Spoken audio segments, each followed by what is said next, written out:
Hello, it's Artisan Crafter Amy. Welcome to my channel and thank you for joining me today. So we're going to make 4 base tags in less than 5 minutes. I took this 12 by 12 sheet of Tim Holtz scrapbooking paper. It's the one that has the tiny little 3-inch squares on it. And I'm going to glue that shut in half. So I have a 6-inch by 12-inch piece. I'm using glue stick and then some wet glue all around the edges to make sure that gets a good seal. If you use enough glue stick on there, it will stay shut. Then I get out my paper trimmer and I cut these into 4 3-inch wide strips, and that's it. They could be done there. I do cut corners at the top, all of this in less than 5 minutes. And if you're interested, I go ahead and sit and decorate them. I give you a few tips and tricks along the way with the Tim Holtz paper dolls that I'm using. This is actually a re-recording of this video. I realized that my mic wasn't active when I filmed the last video. I couldn't figure out why the sound quality was so bad when it aired. Well, this is why. So right there, I had just used a scrap of chipboard from my recycling bin to cut various corners on so I could use it as a guide to cut the corners on these tags. And as I said, it'll be 4 tags in under 5 minutes. You can do this with any scrapbooking paper. It's really nice if you have single-sided paper and you don't like the image. Just fold the image to the inside so that once you've glued it shut, you have 2 white sides. And then you're ready to decorate and off you go. But yes, 4 tags in under 5 minutes.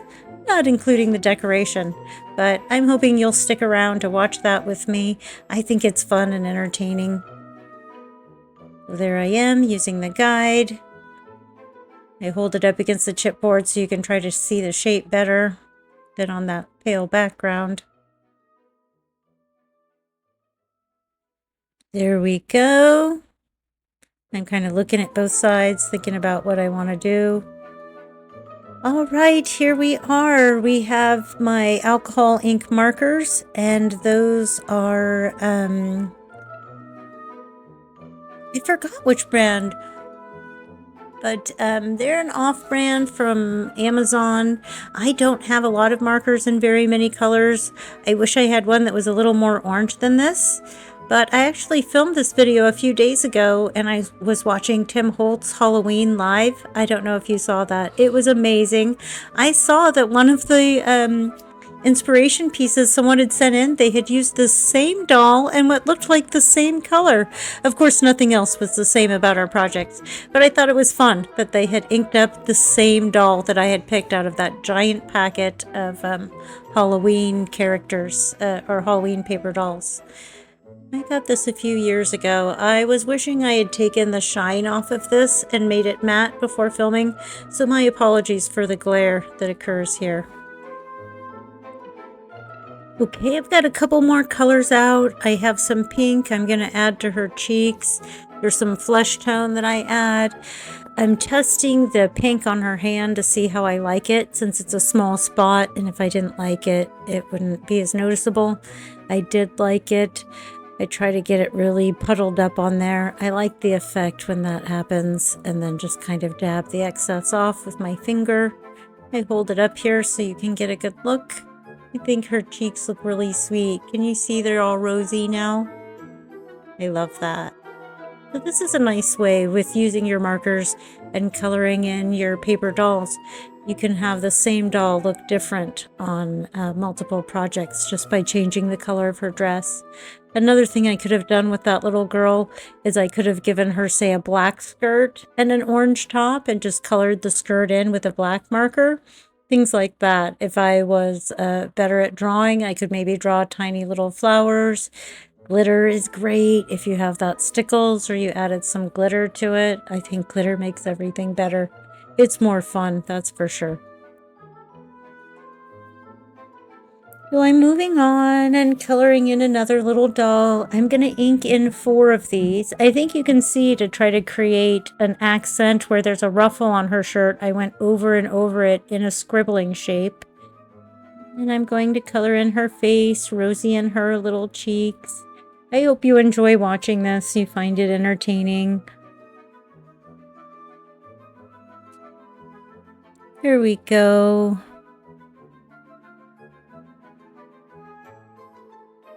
I could also go over them after I've colored them with some clear matte medium, and that would take the shine off after I've colored them. Since I'm using alcohol markers, they won't budge when I go. But you do want to be careful if you're using water-based markers to do this. And then you go over it with another thing, that water-based markers will usually lift up and move again. So keep that in mind if you haven't prepared the surface first.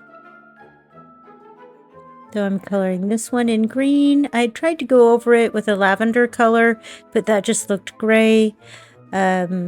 I was doing it reverse for the camera, and I couldn't see how inaccurate I was with my coloring in until later. I wish maybe I'd pulled that in closer so I could see better. But it still looks really cute if you don't look at it too critically. I used this pink marker here to color in the veil and some of the flowers. If I had more markers, it would have been really fun to color in that bouquet and her headdress, to really draw attention to the fact that she has flowers in her headdress in her hand. We could have maybe colored them in with more Halloween colors, like say oranges. Again, I could have used any colors or a variety of colors on the dress. Her dress could have been tri-colored. If you look at the details on her dress, it looks like the dress had some appliques or something like that. Those appliques could have been done in another color. Of course, yet again, one could add glitter. I love glitter, especially when it's in the stickles. It keeps from making a mess everywhere. For one thing, it's summer and we have fans going. I don't think you'd want loose glitter anywhere in this house. Certainly not today. I love this striped dress and how it looks filled in with the orange marker. That's so nice. So we're only going to decorate 3 of the tags just to keep this video short and sweet. I think 15 minutes is perfect. You have a short break from work. Maybe you didn't have 15 minutes and you sped past this part.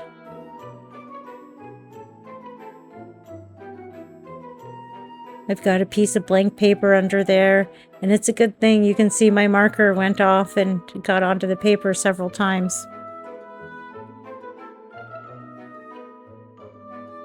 I'm trying to protect my desk there with a pillowcase that we're not using. There we are. They're as colored in as I'm going to do today. Aren't they cute? I really like how they came out, and I think for me they have more of a Halloween feel to them. Okay, so to layer up these tags, the way I like to do it, to keep it, again, fun and easy, my 2 favorite words when it comes to crafting are these fussy cuts that I've done from digital printouts of tickets, numbers, and labels. I know some was from Shabby Dabby Doodah, probably My Porch Prints. I just don't know. If you're curious, I can go back through my purchase history, but I probably have at least a half dozen of each type of element in a digital file. I've been doing this for almost 5 years now and collecting digital files almost the whole time. One of the nice things about digital files, if you're not converted or into that yet, is that the nice thing is that I have a large variety of things that I can use, and I can print them on demand as I need it. Where before I had rolls of tickets and sacks and bins and boxes of books and things that I was collecting to cut up and use for my crafts, which is great. And if you enjoy that, you have the room, you have the time to organize it all and keep track of it. That's wonderful. But for me, once I had all of the huge surplus of supplies organized, I couldn't keep track or remember what I had. And even if I did remember that I had it, like say my wax seal kit, oh goodness, good luck trying to find it, right? Or I tried organizing them in binders, all kinds of ways. But once I found the digital files, I was sold, because I knew that for me that was the solution to having less stuff. I still have plenty of stuff, and as you can see here, I pre-prepared some of these digital files by printing them out, cutting them, and storing them in little pouches. It all started with these Tim Holtz things. I had his Tim Holtz botanical die cuts, and I was ready to buy my third packet, and also wishing I'd had a larger, a fresh variety of flower die cuts. And I think one of the first digitals that I bought, or probably the first several digital files that I bought, were all just for fussy cut flowers and different elements like that to use in collage. So what I've done here is I've taken 3 of those items and laid them out in an L or a T shape behind my focal point. And that's a nice little tip if you're not sure what to do or where to start. Some nice neutral colors. For this one, I know she has some pink in her headdress and that pretty green dress. I bring back in that lavender I wanted to use earlier that didn't work. And I like these tickets at the top of the tag. I think I find a ticket to put at the top of each tag to decorate it before I punch the hole or anything. I cut this pink ticket at an angle so that it will sit interestingly on the corner of the page. When I do that, I don't think about what the angle is. I just cut it at a random angle. And I think that parts of these tags and tickets look more interesting on the edge of this than the whole one would look, perhaps. I've got a scrap of lace. This is from an old shirt. It was an entirely lace-covered shirt, and it shrunk in the laundry and didn't fit quite right. So instead of donating that to charity, I've been cutting it up and using it in my craft projects. I will say that it's pretty thick and chunky. Matte gel medium is a good way to put it down if you have that. I just use a lot of glue so that I could get that stuck down. The lace is pretty thick, and we want that to stick down good. So yeah, if you have the matte gel medium, use that. But I just tried to use accessible things for this video. You use what you have. If you don't have the paper dolls, find some other focal point for yours. If you didn't have the scrapbooking paper, find something that you do have that is similar that you would like to do. This project will really work with anything. It's just to give you ideas and inspiration and maybe to entertain you while you're between crafts or waiting for the glue to dry on a project, maybe. I got some black glitter washi tape that came in a Graphic 45 monthly club kit. I really liked those monthly club kits when I had them. I will admit I seldom did the project that came with the monthly club, but I did take it on as a challenge to see what I could do with the same supplies and then see what I came up with. It was a lot of fun, and it did give me a variety of supplies that I probably wouldn't have been able to order or test out otherwise. So it was really fun, and I enjoyed it while I had it. It was my favorite monthly club kit that I've ever had. Crafting, socks, whatever, makeup. I'd be glad to do it again, that's for sure. I did the, what was it? The scrapbooking album. I think it's their album club kit. I did that one for only 1 or 2 months. It is a little bit more expensive. And then I did the card making club kit for the rest of the month. So what I've done here is I've grabbed some black lace that I have, and I'm using that to add more decoration to the card.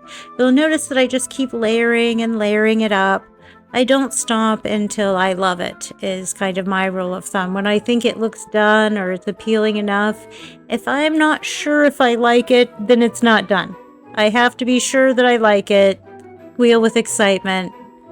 Can't wait to share it. That's the level of joy I want, so that I know that it's done.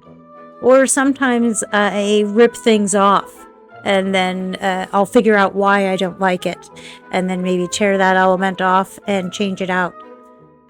So say if I didn't like that black lace and I determined the reason why was the color, I would rip that off and then maybe go get a color of lace I thought looked better.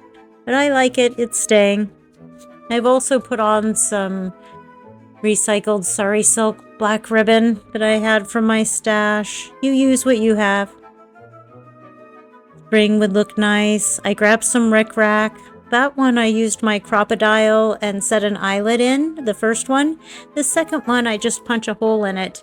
And I want to say that crocodile, it sounds like crocodile with a P in the middle, is a great tool. If all it did was punch holes, that would be amazing, because it punches holes in thick, chunky things like with ease, no problem. And it has 2 different size holes. It's durable. It's my longest lasting tool. It is a great tool. I can't say enough about it.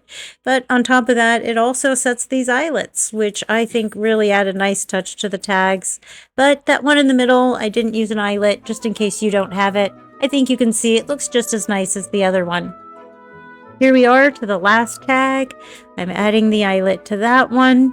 I think I forget to put the ribbon in it until after. I do have some close-up photos at the end, so please wait until the end so you can see all the close-ups and get all the details. Right now I have my box of charms out. They are sorted by type. So I have all the little hearts in one, things that are flower-like in another, and then maybe more loosely set categories depending on the, what I had. I got variety packs of charms and then sorted them into this container. What I'm doing here is I'd found a gold leaf charm that was as close to Halloween as I could find. I was really hoping for a pumpkin or something in there, but no such luck. I put that onto a bulb pin, and I added some of the lace scraps that I trimmed off earlier onto the bulb pin, just like when I used the rickrack. And I had extra of that left over. When I trimmed it off, I glued it down to add extra decoration to the bottom of one tag, the top of another. Right now I'm finishing these off with some black ink from Graphic 45. I got the full collection of inks from Graphic 45, and I will say they are the best inks I've ever had. They are rich, they are saturated, their marine blue is just amazing. I love them. I use a lot of them. They've stayed rich and saturated. So I tried some lace at the top of this one during the video. That didn't work out. Like I said, I end up tying a ribbon onto it. The pictures are coming up here. If you made it to the end, thank you so much for watching my video. I would really love it if you would like, subscribe, and share this video or my channel with anyone else you think might enjoy the content. I sure hope you have a wonderful day, and thank you for watching.